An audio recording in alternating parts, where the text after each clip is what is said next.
with the unexpected, you have to think outside the box, you have to concentrate particularly hard, you have to adapt to change. You want to be able to use prefrontal for that. But we want most tasks to be so familiar and well learned that you don't need prefrontal cortex for them. You want those tasks to be handed off to older brain regions that have far longer to perfect their functioning. They can subserve task performance ever so much more efficiently than can prefrontal.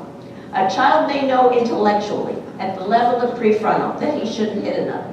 But in the heat of the moment, if that knowledge hasn't become automatic, passed on from prefrontal to older brain regions, the child's going to hit another. Even though if you asked him right afterwards, should you hit? He says no, he knows you shouldn't hit.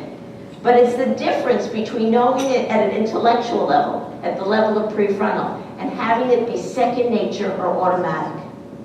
The only way something becomes automatic, becomes passed off from frontal, is through action, repeated action. Nothing else will do. And Aristotle realized this back in the 4th century BC. We are what we repeatedly do. Excellence then is not an act but a habit. We don't act rightly because we have virtue or excellence, but we rather have these because we've acted rightly.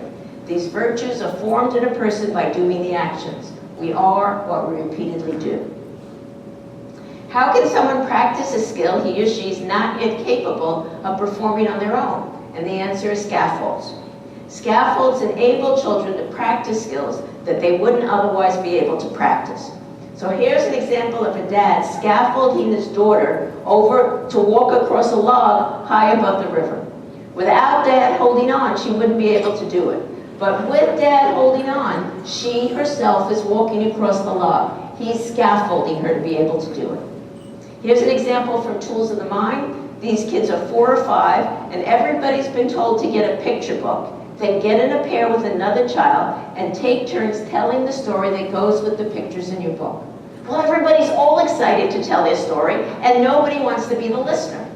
And it's absolutely useless, of course, to ask the kids to wait. It doesn't work.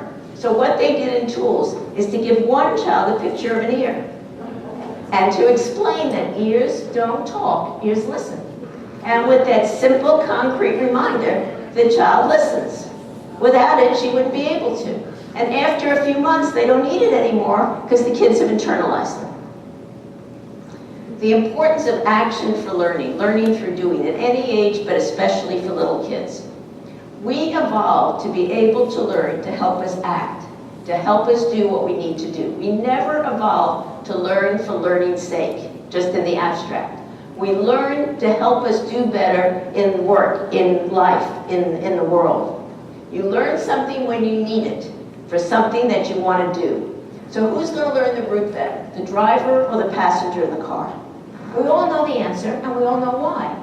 Right? The driver has to use the information to get to the destination, and the passenger just passively sitting there, right? So the driver's going to learn it better, and the passenger not so well. And then we put kids in school, and we forget this. We all know this, and we forget it, and we have them sit like you, passively listening, and the teacher is up here using the information, learning it very well, right? She already knew it. My son gave me a brilliant lecture on how to program the VCR. It was clear, it was elegant, it was gorgeous. A week later, when I went to program the VCR, could I do it? No. Because I hadn't listened the week earlier with the mindset of using it. Now this is very important because little kids aren't built to sit still for any length of time, listening to verbal instruction. Trying to force young children to do that will cause many kids to dread school and to form long-lasting perceptions of themselves as unable to learn. They need hands-on activities. They don't need to be lectured at. Executive functions, especially inhibitory control, tend to develop earlier in girls than boys. For little boys, it can feel like torture to have to sit still for long periods, and they can feel defeated by their inability to do that. A little boy, especially if he's at the young end of the age range, and especially if his language development is a bit delayed for any reason, might benefit from starting school a year later. If his executive functions aren't well developed, if his language isn't well developed, if he's young for the age group, I would advise parents to hold him back. That's a very hard sell. But it's not correct that if he starts the year later, he's going to be behind. Kids in Finland don't start school till they're 7 years of age. By the time they're in 4th grade, they are better than the kids in any other country on tests of academic subjects like math and reading. Okay, they start later, but they quickly get better than anybody else. So it's not a problem to start later. It's a dangerous fallacy that the earlier you start teaching academic subjects, the better children will be at them. Or if you don't start academics early, the kids will never catch up. Young children's learning needs to be active and hands-on. Many concepts can and should be introduced visually and tactilely before they're introduced using language. It helps a great deal to give children experiences with concepts first, before attaching verbal labels to them. So here's an example of materials from Montessori for very young children. They're playing with the pegboards. They're not told that they're implicitly learning the concepts of height or diameter, okay? All they're doing is playing, but they are implicitly learning that the pegs only differ by height or they only differ by diameter. They're not all kinds of different colors, etc. There's only one variable. So the kids are going to hone in on it, even if they don't know the name for it. And the pegboards contain within themselves some indication of whether you're right or wrong. Because if you end up with 1 or 2 pegs at the end that don't fit in the available holes, you know you did something wrong. You may not know what you did right, but you know you did something wrong. And then it progresses, like scaffolding is gradually removed, so then the materials don't have the holes now to help you. But again, they're only differing along one dimension to help you focus on what that one dimension is. Children need early education, active hands-on learning, but they don't need early academic instruction. It's not true that children need basic literacy skills to be ready for school. Children need basic language skills, oral language, to be ready for school. The difference in the number of words that middle-income and low-income children here in the US in the first 3 years of life is huge. 25 million words difference in just 3 years. By 3 years of age, children in the US whose parents are professional know more than twice as many words as children whose parents are on welfare. Vocabulary assessed at age 3 strongly predicts reading comprehension at 9 to 10 years of age. Oral language is the foundation of early literacy. Young children need to be exposed to a lot of rich oral language.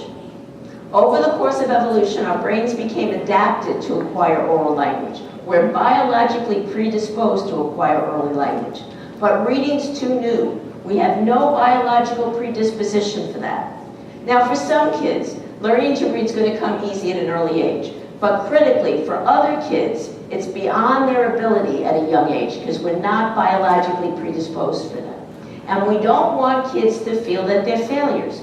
We want children to love learning and enjoy school and not feel that they can't learn and hate school.